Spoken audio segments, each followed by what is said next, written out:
What's going on, my fellow degenerates? We're back here before week three, and we have some good storylines to go over. Some players performing well, some not so well, and some games to touch on, whether we like them or don't like them. So, without further ado, let's talk about the shitty teams this week around the NFL. So, we have quite a lot of teams at 0 and 2. We have the Jets and the Browns, our top two usual suspects every year. They're performing once again per their normal fashion. So shout out to them. But we got the Titans, the Texans, the Giants, Bears, Saints, Panthers, and Chiefs all at 0 and 2 to start the year. So obviously, Chiefs' biggest surprise there. Rough start for them. They do play the Giants this week. So one of these teams is guaranteed to get knocked off this 0-2 list. So yeah, I like the Chiefs in that matchup. And then if I had to pick another one of these teams to be my favorite to get a win this week, it's going to be the Houston Texans. They are playing against the Jaguars. Um, CJ Stroud and the Texans haven't looked great this year, but Stroud seems to always perform really well in his divisional games. His record in division versus out of division. Yeah, so I like him in that matchup. And then the other key point here is a lot of these other teams have terrible matchups. So Jets are playing Tampa Bay and Baker Mayfield. Don't feel great about that. Cleveland plays the Packers. Super Bowl favorites is what everyone's saying. So obviously Browns are fucked. We got the Titans playing the Colts. Normally this sounds like an easy matchup, but we got Indiana Jones over there with an electric start to the year. Crazy win off that penalty into the field goal last week. So Colts are kind of a team now. And then we have the Bears and the Cowboys.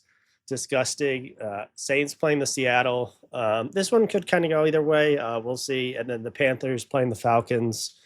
Tough divisional matchup. But most of those games not feeling too great for the underdog. Um, and then a quick injury update. We do have a couple backup quarterbacks starting this week. We have Tyrod Taylor starting for Justin Fields' concussion and Marcus Mariota starting for Jaden Daniels with his knee sprain. Honestly, both of these guys are kind of exciting plays for fantasy. I mean, if you have another option, that's great. But they both have some good rushing upside. They've performed well in the short stints they've had in recent years. So, yeah, not a terrible play if you're desperate and you're in a 2 QB super flex league, something like that. But if you're in one quarterback regular league, you probably shouldn't have to rely on these guys.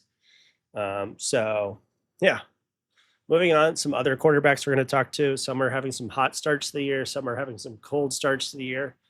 And we're going to start with someone I'm feeling very not good about is Bryce Young. So we all remember Bryce Young's electric finish last year. He finished with over 20 points per game in the final 7 games of the season. People were very excited for him heading into this year.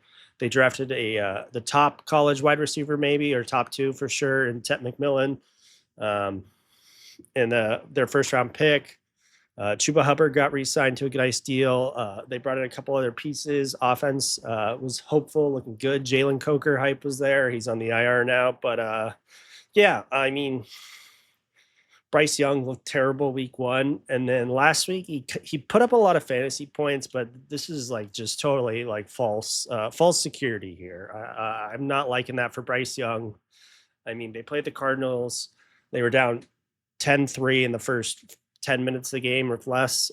They were down 20-3 at halftime. Bryce Young did throw the ball 55 times, which is quite a lot amount. And that's one of the key stats I like to look at when I'm looking at game recaps to see things. Obviously, Flacco is the key beneficiary to this kind of thing where you're like, oh, he got a lot of points, but it's because they got absolutely blown out and he had to throw the ball 50 times. So, yeah, I'd pump the brakes a little bit on Bryce. He threw 55 times. He put up 22 fantasy points.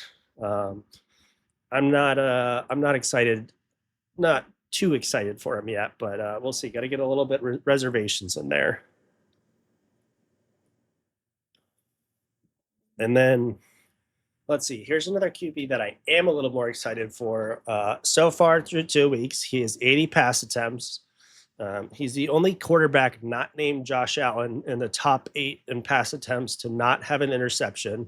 He has a 65% completion rate. He has a 90.7 quarterback rating. Pretty good, right? And these belong to New Orleans Saints Spencer Rattler. Um, yeah, I mean, he had an ultra conservative week one, right? They just a lot of short passes, and then this week he kind of really broke out. He had 3 touchdowns, 0 turnovers. He looked really good. I mean, he's a guy who was in the spotlight in a while. He got a lot of flame back in his high school days, kind of disappeared for a bit, then grinded back through his college career. And yeah, he's looking good so far. Obviously, nothing like too crazy or explosive, but he looks like he could be an NFL quarterback. So it's kind of fun to see what this means for him moving forward. I mean, plus guys like Jawan Johnson and Chris Olave, both over 20 targets on the season so far. So we'll see what that means for them moving forward. Um, and we thought the Saints were going to be terrible, and their team still isn't very good. But we also thought there was going to be no viable weapons on their offense outside of maybe Kamara getting his 9 receptions for 40 yards. So, yeah, this is a career that I'm interested to watch moving forward. And then we got some good games this week, some bad games. We'll go to a good game. Obviously, my game of the week this week is the Rams versus the Eagles. Should be a great matchup. If you guys don't remember, the postseason game last year was the Snow Bowl. It was the closest playoff game that the Eagles had. Saquon had a 60-yard touchdown. He had a 70-yard touchdown. And the Rams did keep it really close. If you remember, they had a fourth quarter drive with 1 minute left where they were third down within the Eagles' 15-yard line, and then Stafford got a big sack, and then they didn't get it on a long fourth down. But yeah, the game was in their hands. If they scored a touchdown, they would have taken the lead there. So yeah, I think this should be a good game this season. Both teams look good so far, very good. And then another big key talking point this week is the Blake Corum news. Yes, Blake Corum chatter. It will never stop as long as he's there. That being said, this kind of all came from an interview question that was like really kind of like spoon fed to McVay. That was asking him, basically forced him to be like, they were like, what do you think about a 65-35 split for Corum and Kyren? Like, obviously, McVay is in a lose-lose situation. So he was like, I like that idea. I mean, that's ideal. Just because he says it's ideal doesn't mean it is ideal or what they will actually do. So if I have Kyren Williams, I'm not worried about him. I would just ride him until he dies.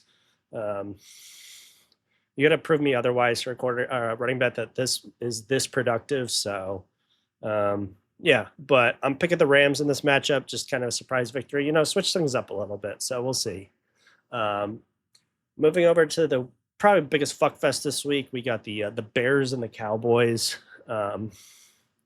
and I'm kind of getting ready to pull the plug on the Bears here, not just for this season, not just for this quarterback, but like the franchise as a whole here. So yeah, year after year, we get the cycle of bringing a new head coach, bringing a new GM, bringing a new quarterback, bringing a new head coach. So I mean, I guess the GM's next on the list here in terms of timelines. So Ryan Poles better watch out. But yeah, I mean, they just got blown out by the Lions, which happens to a lot of teams. So no big deal. But let's see how they turn it around.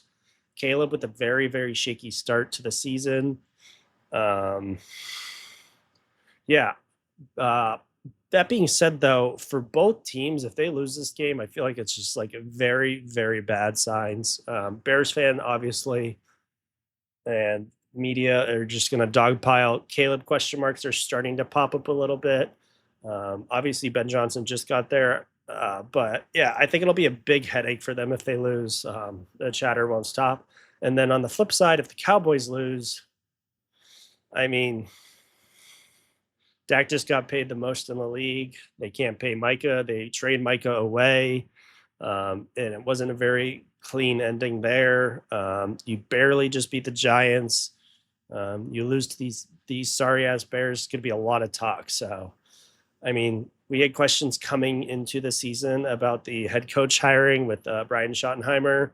They didn't really interview anyone else. He doesn't have head coaching experience. They kind of just were like, yep, get in there. So there was some question marks around that. I imagine if the Cowboys things don't go well, those will resurface. So yeah, I mean, I think the Cowboys will win this game. I gotta hope they do. I like seeing the chaos in Chicago, so but definitely one to watch. So, anyways, that's all I got for this week. So, good luck in all your fantasy games, and I will see you in the next one.